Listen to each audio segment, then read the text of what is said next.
मान्यवर महानुभाव, UGC net JRF की परीक्षाओं के लिए महाभाष्य और काव्य प्रकाश का अध्यापन प्रारंभ किया जा रहा है। इस क्रम में इस समय काव्य प्रकाश की कक्षाएं प्रारंभ हो रही हैं। आचार्य मम्मट का काव्य प्रकाश, जो कि पूरे साहित्य शास्त्र के आकाश में एक दीदीप्यमान पुंज के समान है और इसकी सर्वत्र ख्याति है, उसका हम यहां पर वर्णन कर रहे हैं। ये जो काव्य प्रकाश है उसमें काव्य के संबंध में अनेक बातें हमने आपके समक्ष कल प्रस्तुत की थी। आज हम आपके समक्ष काव्य की जो परिभाषा है, जो कि विद्वानों ने, काव्य शास्त्र के विद्वानों ने जो काव्य की परिभाषा बनाई है, उसको प्रस्तुत करने जा रहे हैं। और काव्य शास्त्र के विद्वानों ने जो काव्य की परिभाषा दी है, उसके शब्द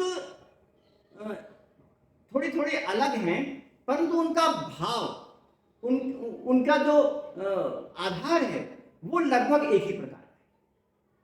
काव्य कैसे बना है, काव्य का प्रयोग कब हुआ है, ये बातें हमने कल बताई।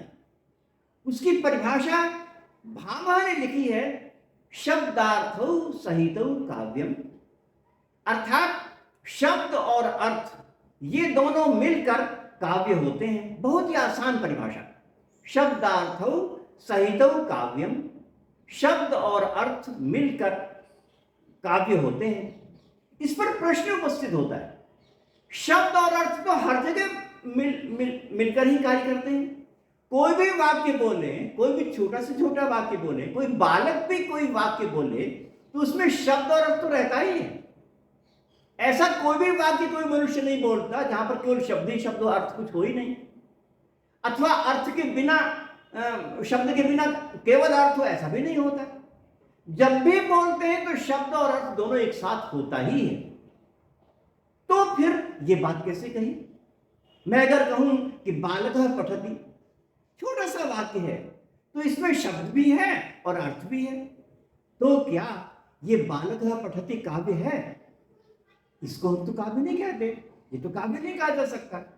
फिर शब्दार्थों सहित काव्यम का अर्थ क्या होगा, इसकी गंभीरता में जाना होगा।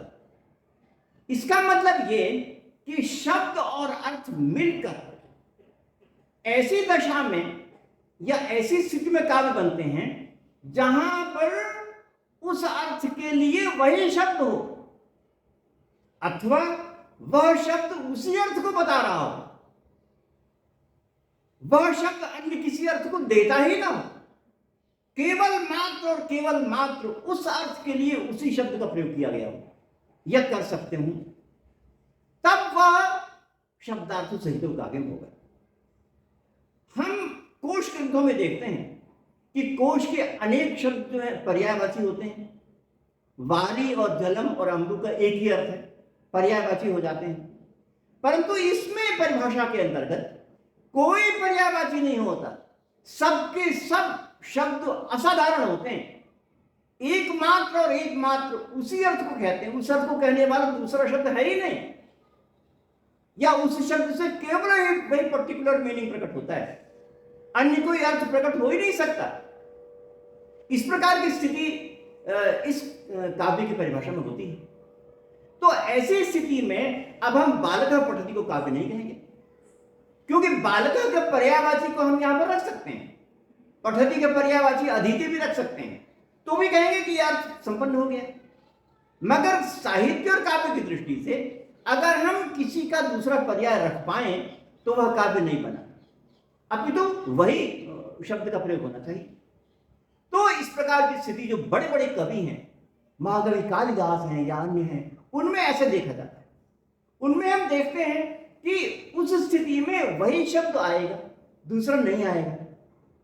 अभिज्ञान शाकुंतल में महाकवि कालिदास ने कहा, जब दुष्यंत भागे जा रहे हैं और हिरण आगे जा रहा है और दुष्यंत उसके पीछे पीछे भागे जा रहे हैं, तो सारथी ने यह कहा कि मृगानुसारिणम साक्षात पश्यामीव पिनाकिनम, मैं मृग का पीछा करते हुए इन राजा को साक्षात पिनाकी के समान देख रहा हूं।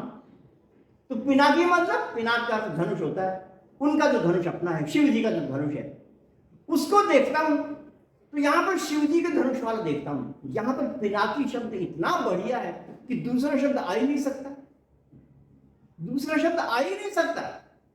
और कुमार संभव में ये श्लोक कहा कि द्वयम गतम संप्रतिशोचनीयताम समागम प्रार्थनया कपालिनम। यहां पर कपाली शब्द का प्रयोग किया गया, जो कपाल खप्पर धारण किए गए हो अघोरी, उनका प्रयोग किया गया। तो यहां पर उस अर्थ में, उस स्थिति में कपाली के अलावा दूसरा अर्थ आ ही नहीं सकता। अब बताइए, कोश में तो लिखा है कि कपाली माने भी शिव जी होता है और पिनाकी माने भी शिव जी होता है, ऐसा कोश ग्रंथ में लिखा हुआ है। तो क्या महाकवि कालिदास के इस काव्य में कपाली की जगह पिनाकी रख सकते हैं? क्या पिनाकी की जगह कपाली रख सकते हैं? बिल्कुल नहीं। पहले वाले श्लोक में तो पिनाकी ही रहेगा, दूसरा नहीं हो सकता। अन्य वाले द्वयम कदम वाले में तो कपाली ही रहेगा, अन्य नहीं हो सकता, क्योंकि तभी अर्थ की संगति बैठती है। तो ये स्थिति होती है शब्दार्थ सहित काल में, जहां पर वह शब्द उसी अर्थ को कहे और जहां पर वह अर्थ के लिए वही शब्द आया हो, तब वह काव्य बनता है। ऐसी बात जो भामह ने परिभाषा दी है, ये संपूर्ण जो भावना है, ये इस परिभाषा के अंतर्गत। काव्य शब्द के साथ साथ साहित्य शब्द का भी प्रयोग किया जाता है, और साहित्य शब्द भी आगे चल करके काव्य शास्त्र के लिए प्रयोग में आया। साहित्य को हम इंग्लिश में लिटरेचर कहते हैं, तो लिटरेचर उनके यहाँ भी उस अर्थ में है, परंतु यहाँ पर काव्य शास्त्र के लिए आया, क्योंकि साहित्य दर्पण जैसा महान ग्रंथ विकसित हुआ। और साहित्य दर्पण में जो साहित्य है वो काव्य शास्त्र के लिए ही तो है।